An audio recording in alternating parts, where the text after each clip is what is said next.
नमस्कार, वंदे मातरम। मैं हूं श्यामगिरी। आप देख रहे हैं हमारा चैनल मुद्दा भारत का। मुद्दा भारत का यानी मुद्दा आपका। मुद्दा है महाराष्ट्र की राजनीति का।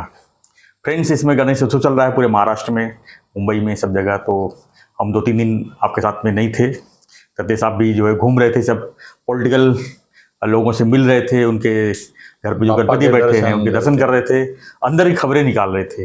मैंने काम पे लगा दिया था। खबरें नहीं निकाल रहे थे, नमस्कार कर रहे थे, उनसे चाय पानी। गणपति जी को तो मिलने का बहाना था, लेकिन राजनीतिक खबरें मिलना हो गया, मगर बातें की ज्यादा पॉलिटिकल नहीं सर।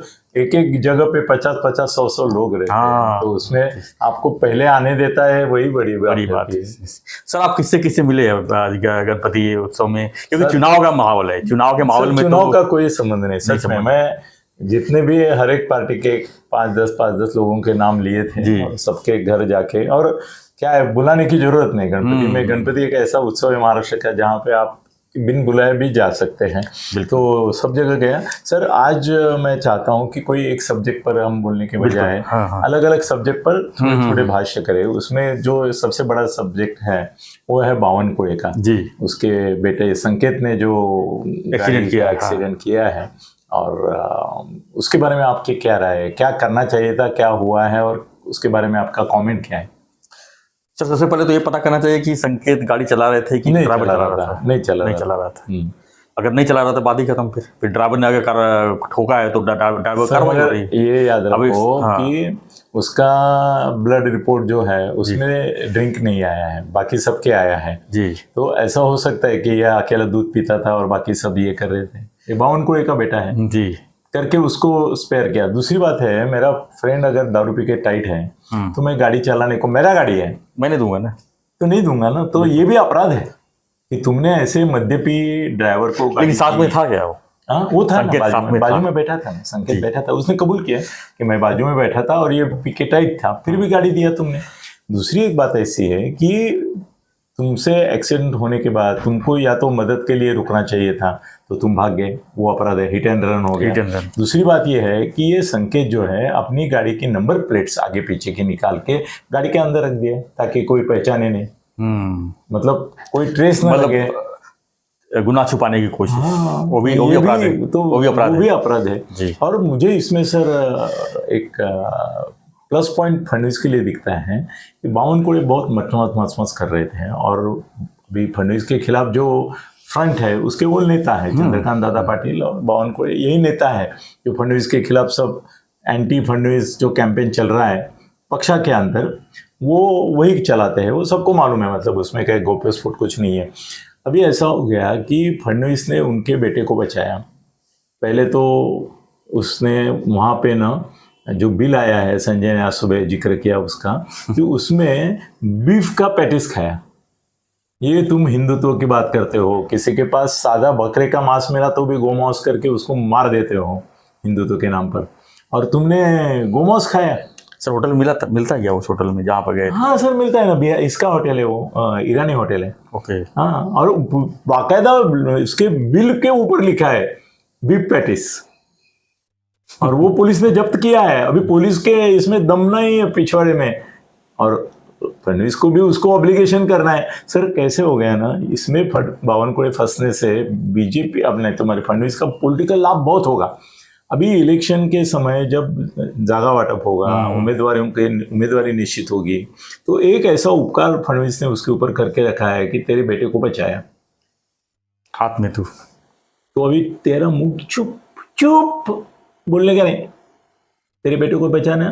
अभी बावनकुळे की बोलती बंद, बोलेगा तो फडणवीस की आरती ही करेगा। बापा की आरती होने के बाद हम 10 आरती इतर बोलते हैं ना, वैसे ये आरती करेगा फडणवीस की, क्योंकि उसको तो रिजाइन करना पड़ता अगर पूरी तरह से ये सब सच जो है वो पुलिस बोलती थी।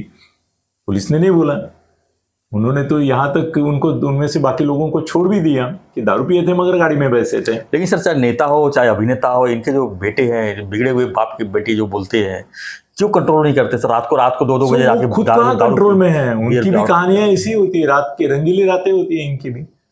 ये अभी क्या है ना, इतने बड़े हो गए कि ड्राइविंग करते नहीं है इनके बेटे, या ये सब ड्राइविंग ड्राइवर करते रखो हैं। ना सर, साफ सुथरा ड्राइवर रखो ना, जो भी दारू नहीं पीता हो, ऐसे लोग को रखो अरे ना। खुद तो संकेत चला सकता था वो, उसका जो अगर मेडिकल रिपोर्ट बिना दारू का आया है तो वो खुद को गाड़ी चलाना चाहता है। पिए हुए आदमी संकेत को क्यों छोड़ दो, दिया? जो सर इतने केसेस होते हैं आए नहीं दिन। नहीं, ड्राइवर रखने को क्या जाता है, मगर ये सर ये भी नशा होता है गाड़ी चलाने का, खुद चलाने का। खुद चलाने और रात को ट्रैफिक नहीं है तो खुद बिंदास चलाने नहीं, का। वहां तो भरपूर ट्रैफिक है। ट्रैफिक में उसने 10 वाहनों को उड़ाया है सर, नसीब उसका मर नहीं है, मरते थे ना तो वो तो फिर और बढ़ता था। हो सकता है पार्किंग वाले गाड़ी को ठोका हो। नहीं, चलती गाड़ी है उसकी, पूरा वीडियो आया है, आपने देखा नहीं? पूरा वीडियो आया है, ठोकते गया है। लेफ्ट राइट मारते हुए। हाँ, एक बार ठोका तो आदमी ऐसा ऐसा होता है और 10 गाड़ियों को ठोकता है। तो बावनकुळे को फडणवीस ने बचा के उसकी बोलती बंद कर दी। इलेक्शन के समय बावनकुळे से कोई टिकट किसी को मिलेगा नहीं। जितने भी सब फडणवीस के इशारे पे चलेगा और ये नाचेगा भी उसके इशारे पे, क्योंकि फडणवीस के पास ऐसा एक पत्ता हो गया कि वो बोलेगा क्या तेरे बेटे का निकालो क्या, सब वो मीडिया को लीक कर सकते हैं ना, वो मीडिया को लीक कर सकते हैं कि भाई ये छापो।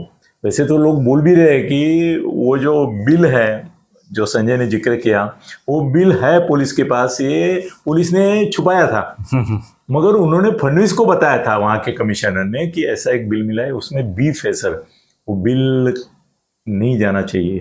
तो भी कोई और खाया थोड़ी जरूरी है कि बाप को लड़के चारों हिंदू है ना, और हिंदुत्ववादी नेता के मित्र है ना, तो बीफ खाना चाहिए उनको वहां जाके। क्या बात कर रहे हैं आप भी, बीफ खाना चाहिए उनको वहां जाके। उनको नहीं, कोई और साथ में कोई हो सकता है, मुस्लिम साथ में हो तो।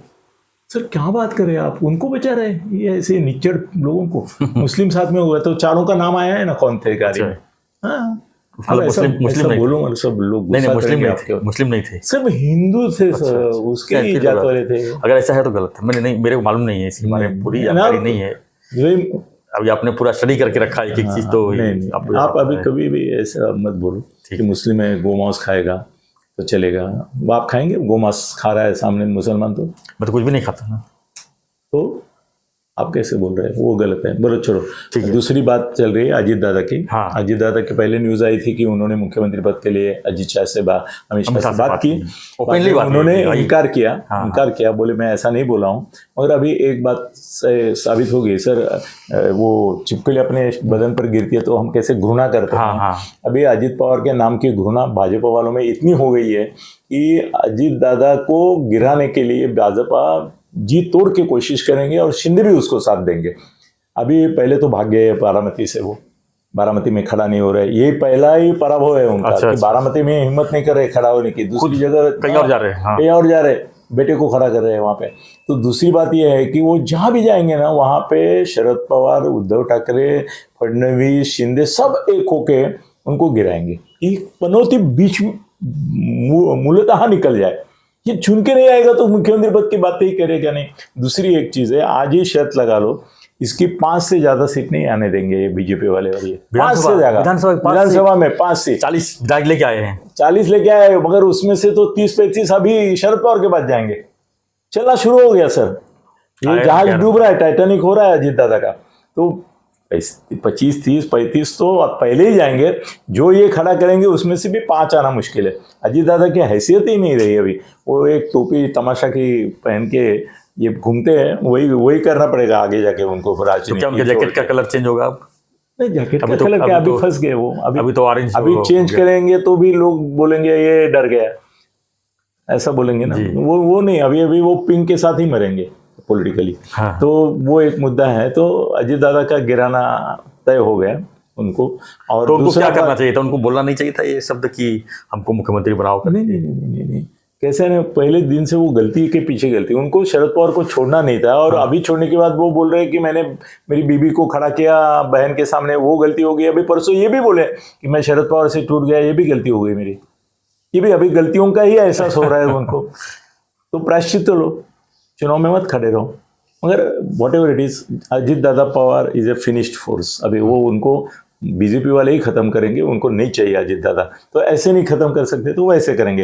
पार्टी से निकाला तो बदनामी होगी, मगर उनको जो सीट देंगे उसके ऊपर अपना कोई पट्टू खड़ा कर देंगे, विद्रोही जो चुन के आएगा। नहीं तो मदद करेंगे सीधा। सर कैसे है ना, उनको भी मदद करने में राष्ट्रवादी को भी संकोच नहीं होगा, बीजेपी को, क्योंकि राष्ट्रवादी भी उनके साथ आ सकते हैं, शरद पवार भी आ सकते हैं कभी भी।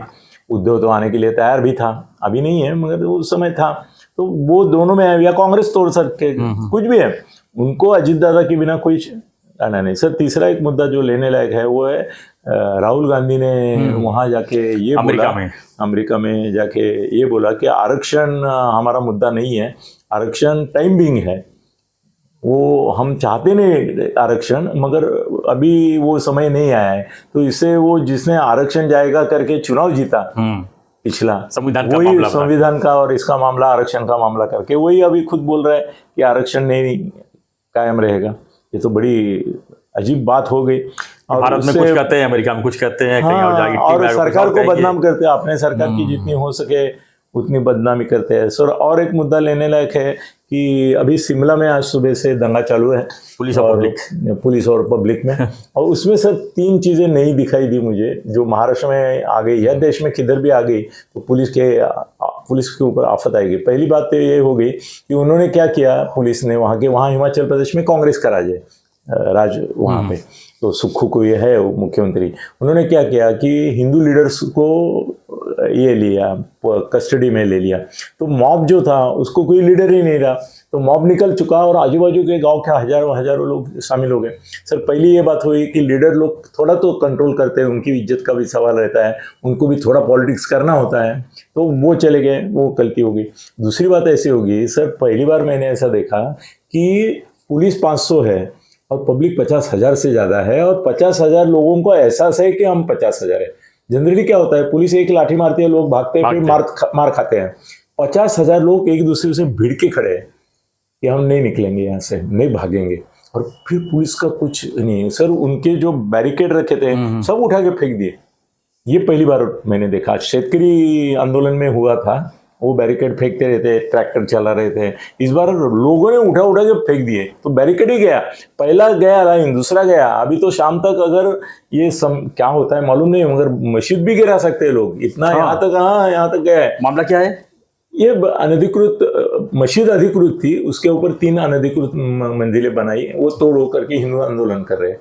उसका 15 दिन से एक वो मस्जिद से रोहिंग्या मुसलमान थे, उन्होंने एक हिंदू को मार डाला वहाँ पे कुछ झगड़े में, तो वहाँ तब से 15 दिन से चालू था। और तीसरी एक बात मैंने देखी कि इस बार अश्रुधुर जो है, वो सभी आंदोलकों को ये टेक्निक सीखना चाहिए। जैसे ही पुलिस फेंकती थी, ये मैंने दूसरे देशों में देखा था, जैसे वो पड़ता है कैच करते हैं या नीचे पड़ा उठा के पुलिस की ओर फेंकते हैं, तो पुलिस ही उसमें घायल हो जाती है।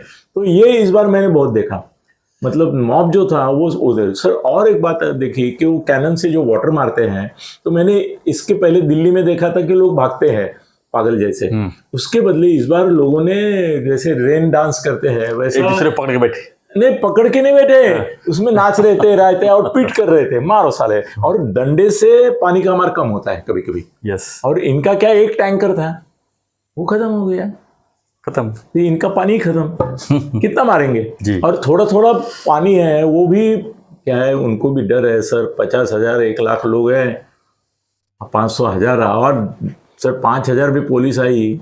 और सर और एक बात इस बार खास है, दूसरी जगह जब आंदोलन हो रहे हैं उनको ये तरीके सीखने भी चाहिए, ध्यान में रखने चाहिए, क्योंकि पुलिस अत्याचार का प्रतिकार कैसे करे।